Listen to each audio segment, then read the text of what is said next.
Well, hello and welcome. I'm Peasant, and today I'm going to be going through the actual ranking the complexity of the different spirits in the base game. So thanks, Hibbo, for this request.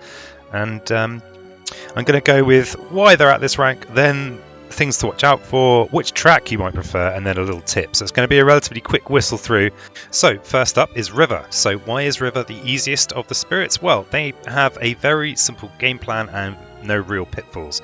So what's that game plan? Basically, hang on to all your start cards, play them all on the same turn, and then you get to use tier 3 if you're innate, doing 2 damage to everything plus an additional 1 damage or 2 on the coast with your flash flows, which basically clears a space. So you also have lots of push stuff with your opening cards, which means with your start cards, it means that you can push all the invaders into a land and murder them. You've got a plan in a box with this spirit. The only thing that might be considered a weak point is that you have a lot of slow powers that might not necessarily feel that straightforward to use initially. So what track do we like? We like the bottom track, and the tip. The tip for River is don't eat yellow snow.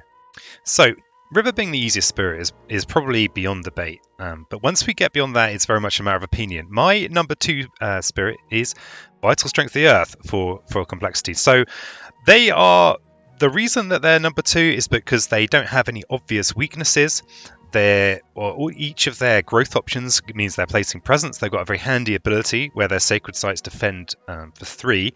They have very powerful start cards, but we have already gotten to the point where each of these spirits does have pitfalls, and the pitfall that this spirit has is that it's very easy to defend, and then run out of time and lose. So what track do we like with this spirit? We like top track. They've got a great top track. We're thinking about mages with this spirit. And what is the tip for Vital Strength of the Earth? Don't lick lampposts in the winter. So at number 3 we have Shadows Flicker Like Flame. Now a lot of people like to hate on Shadows, and arguably they are one of the weakest spirits in the game, but they're also one of the more straightforward. Their innate that pulls explorers from away from space is very helpful. It just prevents a whole build chain, which is exactly what you want. And it just makes your life easier because you've got a whole load of things you don't have to worry about. The thing that's not so straightforward with them is their zero range targeting abilities. But you mustn't forget they've got their Shadows of the Dahan ability. They're just there nestling in those little shadows. And if there are Dahan on the board, you can pay an energy to target anywhere on the map. And in a multi-spirit game, actually can be very handy. So that's Shadows. And with the track, okay, this is more of a balanced spirit for tracks. They've got actually a really good energy track. So if you can get to the 3 energy point, that's marvellous.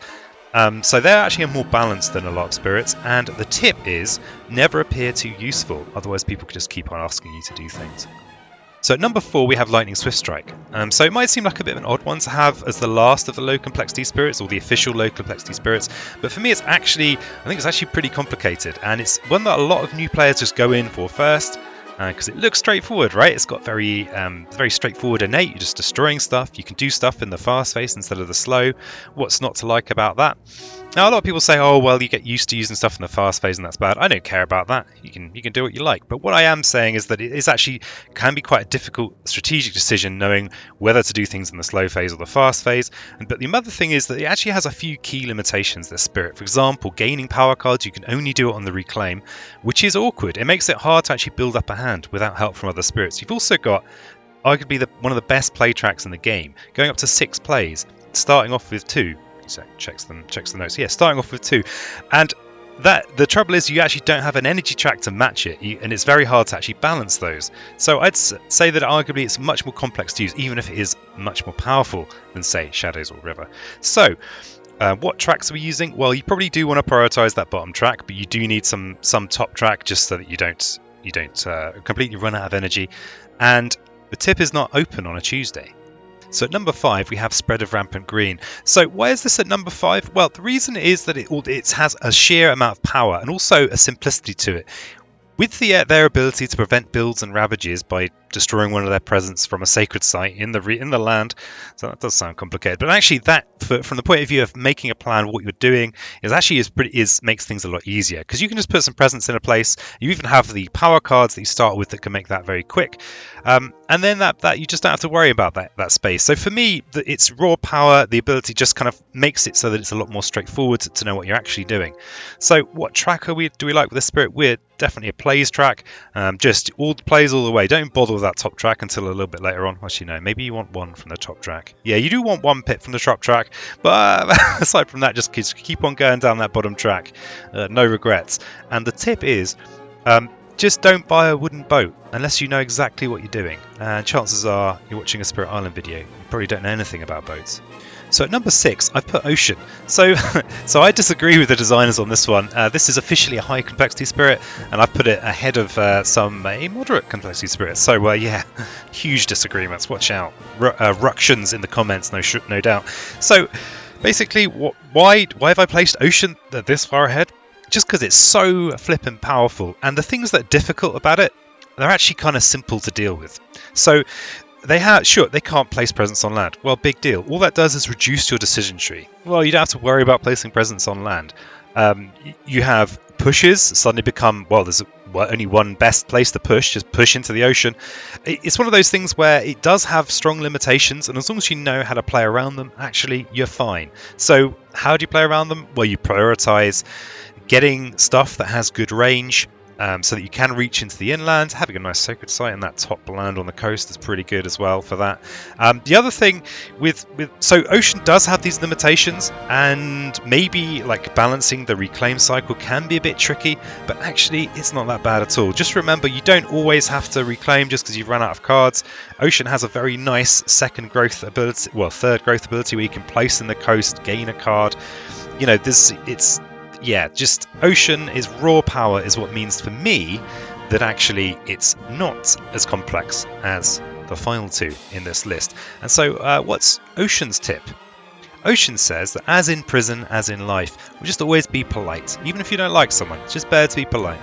So for any mathematicians that are watching, when I reveal this 7th spirit, you will also know the 8th spirit because you have those special logic powers. So congratulations on your life choices. So why is Bringer not at number 8, you might be asking? Well, because I'd say it's not as hard to pilot well as our number 8.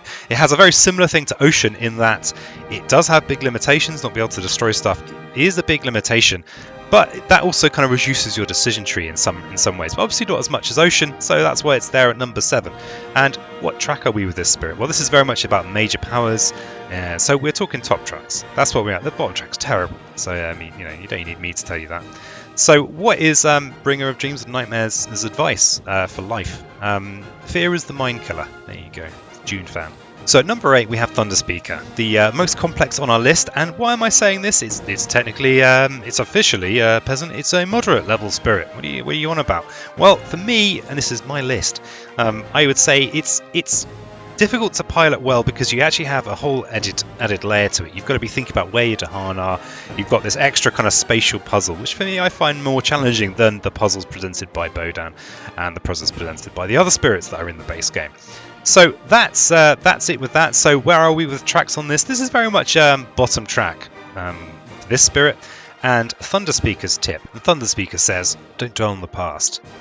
Try and stay in the present. So that wraps it up for that list. If you have any comments, suggestions for other ridiculous lists, feel free to put them in the comments down below. Like, subscribes, very much appreciated. If you're a newer player, I'm currently working on a whole series of beginner run-throughs. There will be some probably on the screen somewhere. So yeah, on that bombshell, I'll catch you next time.